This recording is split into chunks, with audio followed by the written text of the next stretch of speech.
इच्छाच नाहीये. पत्रकार कसं पण माझी राजसाहेबांची जी इच्छा आहे ती माझी इच्छा आहे. थँक्यू. महाराष्ट्राच्या राजकारणात अनेक वळणं पाहायला मिळाली, पण ठाकरे बंधू म्हणजे उद्धव ठाकरे आणि राज ठाकरे यांचं नातं हे नेहमीच राजकीय चर्चेचा केंद्रबिंदू राहिलंय. एकेकाळी घराणेशाहीच्या एकाच झेंड्याखाली लढणारे हे बंधू नंतर दोन वेगळ्या राजकीय मार्गावर निघाले. शिवसेना आणि मनसे या दोन पक्षांनी वेगवेगळ्या वाटा चोखाळल्या, पण लोकांच्या मनात नेहमीच एक प्रश्न राहिला, हे दोघं पुन्हा एकत्र येतील का? आता या प्रश्नाचं उत्तर मिळण्याच्या मार्गावर आहे.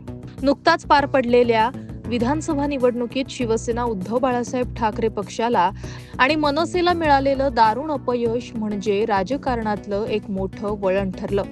या पराभवानंतर एकमेकांवर टीका करणारे बंधू आता एकमेकांना मिठी मारण्याच्या तयारीत आहेत.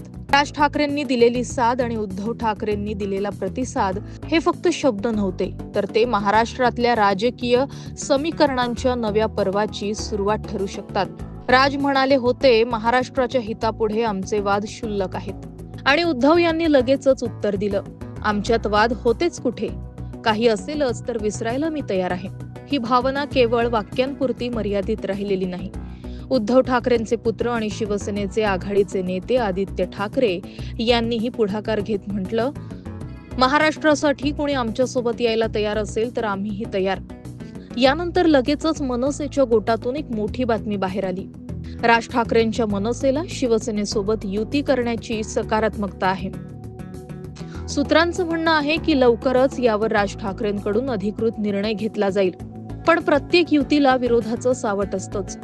मनसेतील काही ज्येष्ठ नेत्यांनी मागील काही आठवड्यात युती विरोधात नाराजी व्यक्त केली. त्यामुळेच राज यांची भूमिका ठरवणं आणि ती सार्वजनिक करणं हे आता राजकीय वर्तुळात एक उत्सुकतेचं केंद्र बनलंय. आता प्रश्न इतकाच, या युतीचा स्फोट होईल की फक्त फुसकाच बार?